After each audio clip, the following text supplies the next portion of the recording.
अस्सलाम everyone. Last हमने बात की थी कुछ स्टेजेस ऑफ टीवी प्रोडक्शन कि टीवी जो है वो किस तरह से अपनी चीज़ें जो है वो प्रोड्यूस करता है, वो चाहे कोई प्रोग्राम हो, चाहे कोई फ़िल्म हो, चाहे कोई डॉक्यूमेंट्री हो, या इस तरह की कुछ भी चीज़ जो है जो टीवी प्रोड्यूस करता है वो किस तरह से करता है। तो उसके अंदर हमने ब्रीफली जो है उसकी कुछ स्टेजेस पढ़ी थी, pre production, production and post production. तो आज हम जो प्री प्रोडक्शन है उसको थोड़ी डिटेल में बात करेंगे कि प्री प्रोडक्शन होती क्या है और किस तरह से ये जो इसके अंदर कौन कौन से जो फीचर्स हैं वो आते हैं। सबसे पहले प्री प्रोडक्शन में हम प्लानिंग करते हैं और ऑर्गेनाइज़ करते हैं पूरे प्रोडक्शन के प्रोसेस को। इसके अंदर हम फर्दर बात करेंगे कि टीवी प्री प्रोडक्शन जो है उसके लिए हमें कौन कौन सी बेस्ट प्रैक्टिसेस चाहिए जिससे हमारी प्रोडक्शन जो है वो बहुत ज़्यादा अच्छी हो जाएगी। तो चलिए स्टार्ट करते हैं। प्री प्रोडक्शन के अंदर स्क्रिप्टिंग आती है, कास्टिंग, और हम देखते हैं कि हमारी लोकेशन कौन सी होगी, हम किस जगह पे शूट करेंगे। ये सारे एलिमेंट्स जो हैं ये एक सक्सेसफुल प्रोडक्शन बनाने में हमारी हेल्प करते हैं। इसके लिए बहुत ज़्यादा इम्पॉर्टेंट है कि हम इफ़ेक्टिव प्लानिंग के कंपोनेंट्स को अच्छे से जो है वो डिस्कस करें। अब एक स्क्रिप्ट जो है वो किस तरह से इफ़ेक्टिव होती है। बेसिकली जो स्क्रिप्ट होती है वो बैकबोन होती है किसी भी टीवी शो की, ठीक है। उसका जो फोकस होता है स्क्रिप्ट का वो इस चीज़ पे होता है कि उसने अपनी ऑडियंस के साथ किस तरह से इंगेज करना है, किस तरह से स्ट्रॉन्ग करैक्टर्स को लेके आना है, और राइटर्स जो होते हैं वो कोलैबोरेट करते हैं ताकि वो एक नैरेटिव स्टोरी बिल्ड कर सकें कि एक प्रोजेक्ट को, जो भी हम प्रोजेक्ट बनाते हैं उसकी स्क्रिप्ट को वो बहुत ज़्यादा हाईलाइट करते हैं ताकि जो भी हमारा प्रोजेक्ट हो या फिर जो भी हमारी स्क्रिप्ट हो वो निखर के बाहर आए, ठीक है। नेक्स्ट हम बात करते हैं कास्टिंग। स्क्रिप्ट हो गई, स्क्रिप्ट बहुत अच्छी बन गई है, व्हाट अबाउट कास्टिंग। अगर कास्टिंग अच्छी ना हो तो फिर कैसे जो है वो ऑडियंस को टारगेट किया जाएगा, ऑडियंस को इंगेज किया जाएगा। तो कास्टिंग जो है वो बहुत ज़्यादा इम्पॉर्टेंट है कि हमने कौन से करैक्टर को लेना है, कौन से सेलिब्रिटी को लेना है कि वो जो है वो उस करैक्टर को अच्छे से परफॉर्म कर सकेगा।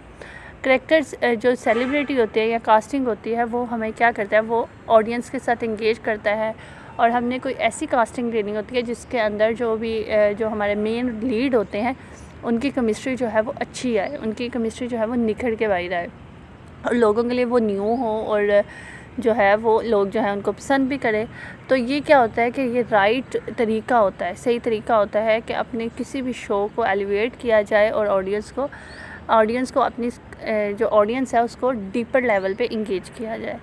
देन हमारे पास आ जाती है लोकेशन।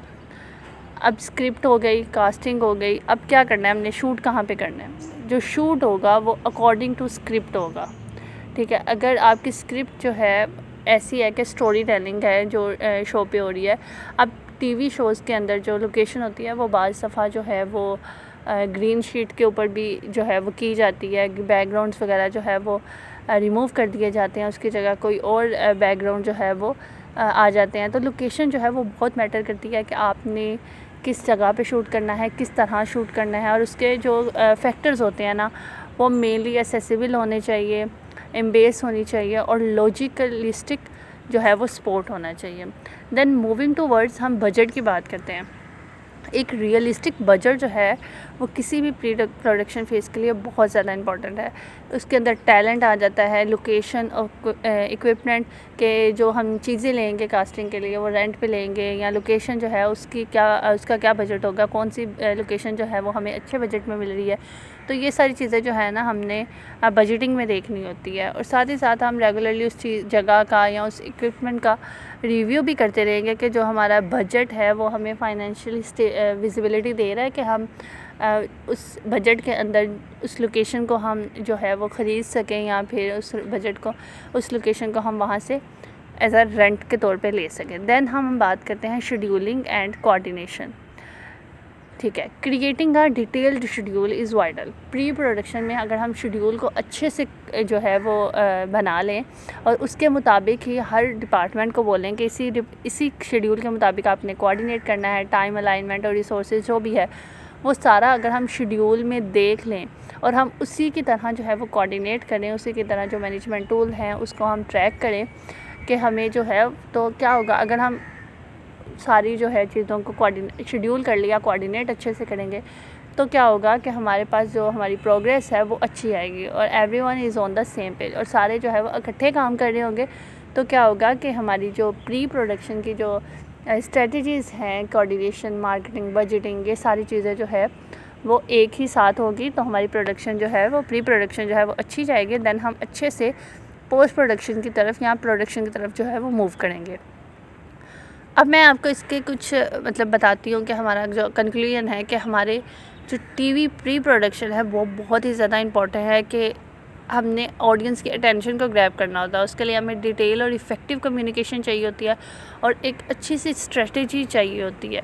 अब हमने इसके अंदर हमारा फोकस क्या होता है कि हमने स्क्रिप्ट अच्छी बनानी है, हमारी कास्टिंग अच्छी होनी चाहिए, हमारा बजट और हमारी जो शेड्यूलिंग है, हमारा जो प्री प्लान का सारा सिस्टम है वो अच्छे से होना चाहिए। और ये बहुत ज़्यादा इम्पॉर्टेंट होता है किसी भी सक्सेसफुल प्रोडक्शन के लिए।